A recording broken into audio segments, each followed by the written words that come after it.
मला सांग आता या आठवड्यात संकष्टी आहे ना ग, जरा कधी येते सांग ना. संकष्टी?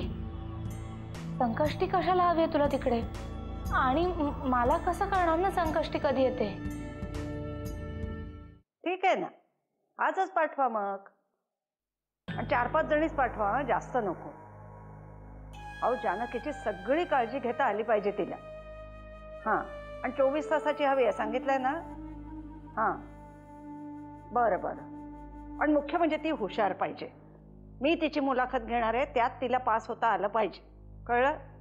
हो आजच पाठवा. हां चाल. काय ते बाई, कोण बायका येणार आहेत घरी? कोणाच्या मुलाखती? काय चाललंय का आपल्या घरामध्ये?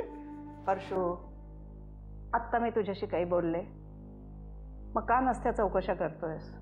हे बरं आहे. आणि एकीकडे तुम्ही मला म्हणताय कुठल्या बी घरातल्या गोष्टीमध्ये तू रस घेत नाही, आणि रस घ्यायला लागलो तर असं बोलतोय. ज्या गोष्टीशी आपला संबंध नाही त्या गोष्टीबद्दल न बोललेलंच बरं परशू. आता संबंध नाही कसा त्याबाई? घरामध्ये संध्याकाळी बायका येणार आहे, तू मुलाखती घेणार आहेस, म्हणजे काहीतरी घटना घडते इकडे. घरात आणखी सुद्धा पुष्कळ गोष्टी आहेत, त्याविषयी नाही रे कधी बोललास तू. आता जानकीला अपघात झालाय, आज तिची ही अशी अवस्था झाली, त्याच्याबद्दल बोललास कधी? पण घरात 4 बायका येणार आहेत म्हटल्यावर लगेच तुला वेळ मिळाला काय बोलायला? तुम्हा सगळ्या लोकांना माझ्याबद्दल लई गैरसमज करून घेतले.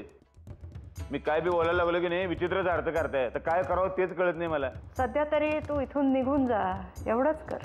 लहानपणापासून तू सारखं मला असं बाजूला सारत आलीस ग. खरं तर मग मी जगातली सगळ्यात हुशार बाई समजली गेली पाहिजे, कारण तू काय करणार ते मला तेव्हाच कळलं होतं. आता बाई कुठलाच माणूस ओरिजिनल वाईट नसतो. त्याच्या आजूबाजूची परिस्थिती, आजूबाजूची माणसं त्या माणसाला वाईट बनवतात. कडू कारलं, तुपात तळलं, साखरेत घोळलं तरी कडू ते कडूच ना. आता उपमा आणि अलंकार देऊन झाले असतील तर सांग, ते बायका कशा पायी येणार आहेत ते? हे बघ, जानकीला सांभाळायला एक नर्स ठेवायची म्हणतोय. 4-5 जणी यायचे आहेत आज, त्याच्यातली योग्य वाटेल ती राहील इथेच. आणखी काही माहिती हवी आहे? नाही नाही नाही, माझं असं म्हणणं आहे, एवढा खर्च कशा पायी वाढवताय तुम्ही? माझी सुगंध आहे ना, ती सगळी सेवा करेल जानकीची. अरे वाघ आहे कामामध्ये, वाघ आहे. डॉक्टरांनी लिहून दिलेली औषधं आहेत ना, ती वाचून द्यायची आहेत जानकीला. इंग्रजीमध्ये आहेत ती. सुगंधाला इंग्रजी येतं. मग बरोबर आहे. ठेवा ठेवा, बाईला ठेवा. कुठून तरी जानकी वहिनी बऱ्या जायला पाहिजे. तुला सांगतो आत्या बी बघवत नाही ग जानकी वहिनीकडे. आंधळी बाई नुसती अशी कुठं कुठं धडपडते ठक्का. तू नको हा काळजी करूस. आणि आज मोकळा दिसतोय, त्या उद्योगधंदा नाही वाटतं? नाही नाही, मोकळं फिरणं आपल्या रक्तातच नाही. कामधंदाच करायचा आहे. पण दादाला भेटायला आलतो. कुठे गेलाय दादा? दिसत नाही कुठे. सकाळीच गेला रमावतीला. रमावतीला गेला? तेव्हा आमच्याने पुन्हा काय घोळ करून ठेवला का काय? तू आता जातोस का बाबा इथून? नाही जाणार आहे. त्या बायकांच्या मुलाखती झाल्यावर मग जातो. हर्षो, चिडू नको ग बाई, रागवू नको. पण कडक शब्दामध्ये तुला मुलाखती घ्यायला जमणार आहे का? ते माझं मी बघून घेईन. आणि त्या बायका इथे असतील ना, तेव्हा तू मला इथे दिसलास ना तर खबरदार. जातो ग बाई. लहानपणापासून मला सारखं असं टाकून टाकून बोलते.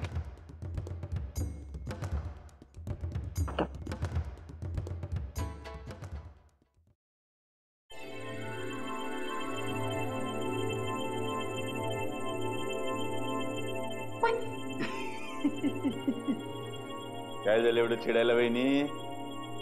तुम्हाला काय करायचंय? निघा इथून. तुमचं तोंड पाहायची इच्छा नाहीये माझी. बाहेरच्या लोकांचा राग माझ्यावर कशाला काढताय? ही म्हातारी तुम्हाला काय काय आजवा तजवा बोलली, अपमान केला. तिला बोलायला सोडून मला कशाला बोलताय? तुम्ही इथे चोंबडेगिरी करायला कशाला आलाय? दुसरा काही उद्योगधंदा नाहीये का तुम्हाला? वहिनी, माझे सगळे उद्योगधंदे सोडून एवढं तुमचं सांत्वन करायला आलो ते तुमच्याबद्दल जिव्हाळा वाटतो म्हणूनच ना. मला कोणीही फुकटची सहानुभूती दाखवली आवडत नाही. मला बी फुकटची सहानुभूती दाखवायला वेळच नाही. माझ्या फायद्याची स्कीम आहे म्हणून आलोय. स्कीम तुमच्या फायद्याच्या कुठल्याही स्कीम मध्ये मला रस नाहीये. निघा इथून. आणि मी समजा असं म्हणलं या स्कीम मध्ये तुमचा सुद्धा फायदा आहे तर बघा, फायद्याची गोष्ट केलं डोळे कसे चमचमले की नाही. पूर्वी राजा राजवाड्यांच्या काळामध्ये 2-2 बायका असायच्या राजाला. एक आवडती आणि एक नावडती. ती स्कीम सिस्टीम आपल्या घरात बी चालू आहे. आपल्या घरामध्ये आवडती राणी पट्ट राणी कोण? जानकी. नावडती राणी कोण? अहिल्यादेवी. म्हणून तुम्ही जानकीच्या आई वडिलांना काय बी बोललेलं म्हातारीला खपलं नाही. कारण काय नावडती राणी तुम्ही. पण ती गावंढळ माणसं या घरात पाहिजेत कशाला? बरोबर आहे, मला बी तुमचा विचार पटतोय, पण तुमचं ऐकणार कोण? कारण तुम्ही नावडती राणी. बास झालं. सारखं सारखं तेच तेच ऐकवायची गरज नाहीये. निघा इथून. असं कसं जाणार मी? आपल्या दोघांच्या फायद्याची स्कीम कुठं सांगून झाली अजून? मला एक सांगा अहिल्याबाई, या घरामध्ये तुम्ही दुःखी कधीपासून व्हायला लागल्या? आता नर्मदा वहिनींबद्दल तुमची काय बी तक्रार नव्हती. तुमच्या सगळ्या तक्रारी सुरू झाल्या ते जानकी आल्यावर, है की नाही? बर, तक्रारी सुरू झाल्या. मग आता काय करायचं? आता काय करायचं काय नसते, एवढंच असते. शत्रूचा शत्रू मित्र असतोय. जानकी माझी शत्रू, जानकी तुमची शत्रू. शत्रूचा शत्रू मित्र. तुम्हाला काय बोलायचंय ते बोला पटकन. शत्रूला जर आपण संपवलं नाही तर शत्रू आपल्याला संपवतोय. बोला, कधी करायची सुरुवात? कशाला? जानकीचा पत्ता कट करायला. काय? तुम्ही काय बोलताय? तुम्हाला कळतंय का? कळते की. म्हणजे माणसं मरतात कशामुळं? हार्ट अटॅकमुळं, है की नाही? आता हार्ट अटॅक येऊन जानकी मेली, तुम्हाला बरं वाटेल की नाही मनातून? पण जानकीला हार्ट अटॅक येण्याची काही गरज नाही. काळीच कसं दगडाचं आहे हो तिथे. म्हणून दुसऱ्या कुठल्या तरी मार्गाने तिला संपवलं पाहिजे, नाहीतर आपण संपवणार. तुम्ही निघा इथून. चालते वा. खरं तर मी काय बोलतोय ते आतून बरं वाटते तुम्हाला. तर तुमचं कसं आहे, पाहुण्याच्या काठीनं शत्रू मिळाला पाहिजे. पाहुणा कधी काठी मरतोय वाट बघत बसलाय.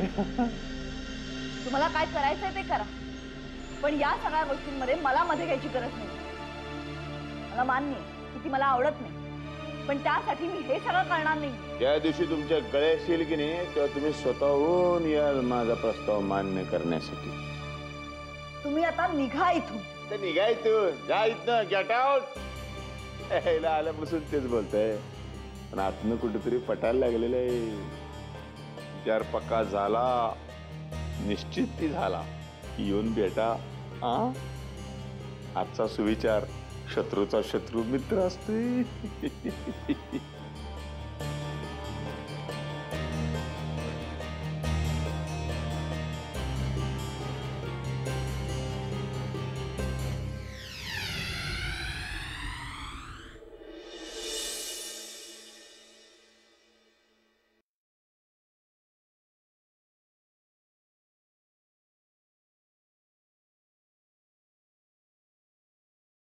तुम्ही केव्हा आलात? तुला कसं कळलं मी आलो? मला दिसत नसलं ना तरी आता सगळं कळतं, कारण सगळं लक्ष कानांमध्ये एकवटलेलं असतं ना, मग कुठलीही बारीक सारीक गोष्ट सुद्धा लगेच लक्षात येते. हो. आता हेच बघा ना, तुमच्या आत्ताच्या बोलण्यामध्ये काही उत्साह नव्हता. डोकं दुखतंय? तुला कसं कळलं माझं डोकं दुखतंय ते? नाही नाही, हे मी अंदाजानेच बोलले होते, पण अंदाज बरोबर आला. डोकं दुखतंय? थोडं. थांबा, मी तुम्हाला बाम लावून देते. तुला सांगितलं ना, काही गरज नाहीये त्याची. त्यापेक्षा तू इथे बस माझ्याजवळ. दिवसभर बसलेलीच असते. उलट आता तुम्ही आला आहात ना, तुमच्यासाठी काहीतरी करायचंय. काय करू सांगा ना. मग काय हॉटेलमधल्या वेटर सारखी ऑर्डर देऊ का तुला? काय बोलतेस? मी एवढ्या प्रेमाने तुम्हाला विचारते आणि तुम्ही माझी टिंगल करताय. बरं बाबा, नाही करत टिंगल. बस बघू इथे. बरं, मला सांगा, तुम्ही रमावतीला गेला होतात ना, तिकडचं काम झालं? रमावतीला काय झालं ते फारसं महत्वाचं नाहीये. दिवसभर तू काय केलंस ते सांग. आत्याबाई म्हणाल्या खूप धडपडलीस म्हणे. हो, आता दिसत नाही म्हटल्यावर थोडीशी धडपडणारच ना. पण हळूहळू मला सगळ्याची सवय होतीये. आपल्या खोलीमध्ये मी नीट फिरू शकते. तुमचं कपडे ठेवण्याचं कपाट, माझ्या सगळ्या वस्तू मला लगेच सापडतात.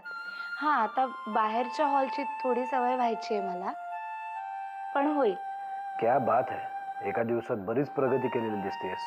मग मी जानकी नरसिंह किल्लेदार आहे म्हटलं. मला कुठलीही गोष्ट अशक्य नाही आहे. येत्या काही दिवसात तर बघाच, सगळी कामं पुन्हा पहिल्यासारखी करायला लागते की नाही. जानकी, तू या सगळ्यातून स्वतःला इतक्या छान पद्धतीनं सावरलेस ना, याचाच मला खूप आनंद होतो. तुमच्या सगळ्यांच्या मदतीमुळे तर हे शक्य झालंय. नाहीतर मला या खोलीतून एक पाऊल सुद्धा बाहेर टाकता आलं नसतं. मला ना वाईट एकाच गोष्टीचं वाटतंय. ह्या दिवसांमध्ये ना लहान मुलांमध्ये इतक्या पटापटा बदल होत आहेत आणि आपल्या माऊ मधले हे बदल काही मी पाहू शकणार नाही.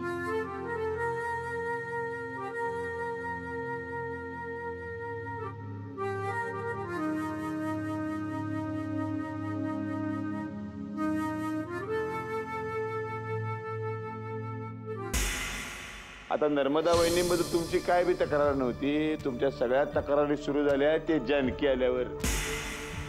जानकी माझी शत्रू, जानकी तुमची शत्रू, शत्रूचा शत्रू मित्र. पण जानकीला हार्ट अटॅक येण्याची काही गरज नाही. काळीच कसं दगडाचं आहे हो तिचं. म्हणून दुसरा कुठल्या तरी मार्गाने तिला संपवलं पाहिजे, नाहीतर आपण संपवणार. कधी करायची सुरुवात? कशाला? जानकीचा पत्ता कट करायला.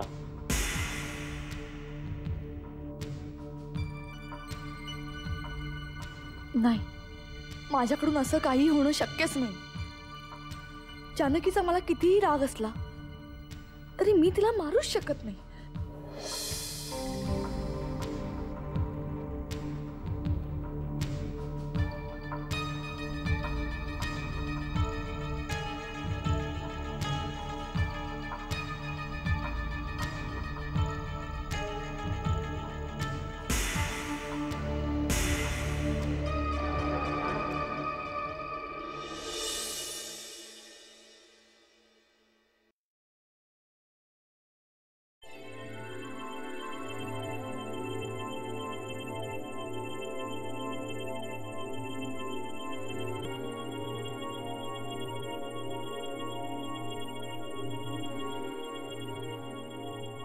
भाऊजी, मला तुमच्याशी बोलायचंय. काय बोलायचं यावर ठरवेन तुझ्याशी बोलायचं का नाही ते. तुम्ही रमावतीला गेला होता, त्याचं काय झालं?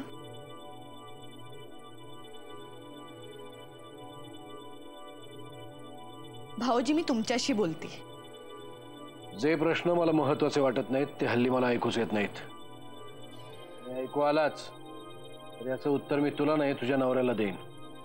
ते काही कामाचे नाहीयेत, म्हणूनच मी तुम्हाला विचारायला आले. बऱ्याच लवकर कळलं तुला तुझा नवरा कामाचा नाही ते. हो ना, त्यांना रिकाम टेकडे बसवण्यातच तुम्हाला रस आहे ना. बोलून झालं असेल तर जाऊ शकतेस. मला अजूनही माझ्या प्रश्नाचं उत्तर मिळालं नाही. काल रमावतीत काय केलं हे तुला का जाणून घ्यायचंय? कारण त्याच्याशी माझं आणि माझ्या नवऱ्याचं भविष्य बांधलं गेले.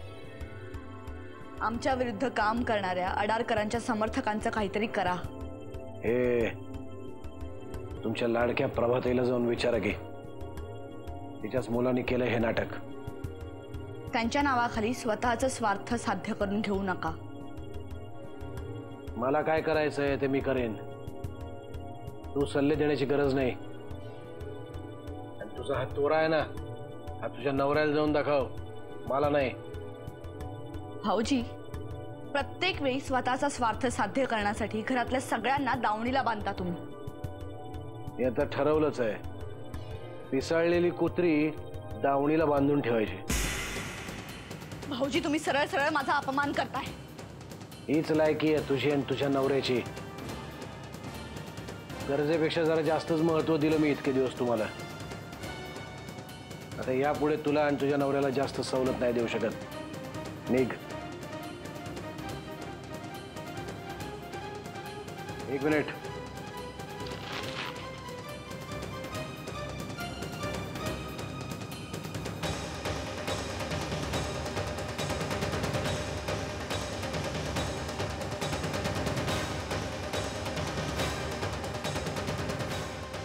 काल जानकीच्या आई वडिलांचा म्हणे तू अपमान केलास.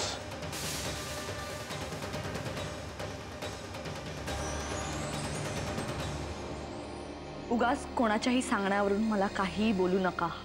आत्याबाई म्हणजे कोणीही नाही म्हणून नीट ऐक. पुन्हा जर जानकीचा किंवा जानकीच्या नातेवाईकांचा असा अपमान केलास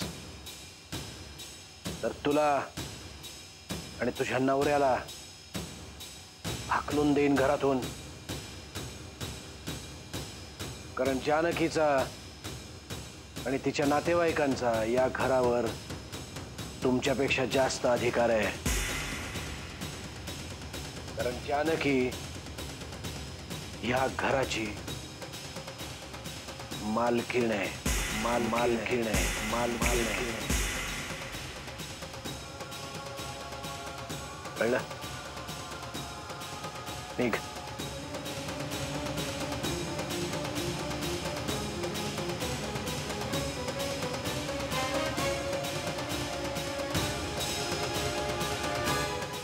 आई बाबा आलेत ना इकडे, त्यांच्याशी बोलण्यामध्ये वेळ कसा जातो कळतच नाही. अरे वा, दोघंही आलेत. काय ग, काय विशेष आहे का घरात? विशेष म्हणजे माऊला बघायला आलेत दोघंही. अच्छा अच्छा. ए हा, बरं झालं आठवलं. अगं माझ्या लॅपटॉपवर वेबकॅम आहे, त्यामुळे आपण डायरेक्ट बोलू शकतो. मग आता काय करतोय? आता बोलतोच होत की. अगं थांब, तू एक काम कर, तू गण्याला फोन दे, मी त्याला समजवते, त्याला व्यवस्थित कळेल. त्याला कशाला? मला सांग ना, आपण बोलू ना. अगं असं नाही ग, म्हणजे ना, हे बघ, तू आता जिथे आहेस ना तिकडून तू आणि मी आता जिथे आहे ना तिकडून मी, आपण डायरेक्ट एकमेकींना दिसू शकतो आणि शिवाय आपण बोलू पण शकतो. हे असलं कसलं बोलणं ग? तू आधी गण्याला फोन दे, मी त्याला समजवते आणि आपण खूप वेळ बोलूया. खूप खूप मजा आहे. आणि एक काम कर, तू ना, तू माऊला सुद्धा कॅमेरा समोर आण, म्हणजे तिला सुद्धा बघता येईल मला. हे बघ अमृता, मी ना जरा कामात आहे, आता नाही शक्य, आपण नंतर बोलू. हा जानकी ग, आता आपण ऑनलाईन बोलणार होतो ना. काय ग, मला बघायचंय तुम्हाला, किती दिवस झाले तुम्हाला बघून. नाही अगं, हा घरातला कॉम्प्युटर बिघडलाय, मी विसरले होते. जानकी, बाबांचा लॅपटॉप आहे ना, तो ऑन कर. नाही अगं, ते घरात नाही आहेत ना, म्हणजे ते रमावतीला गेलेत आणि बरोबर ते लॅपटॉप पण घेऊन गेलेत. अरे यार, म्हणजे थोडक्यात काय तर आज आपल्याला डायरेक्ट बोलता येणारच नाहीये. जाऊ दे, आपण नंतर कधीतरी बोलूया. तसे माझा मूडच गेला आता. चल, नंतर करते. ठेवते.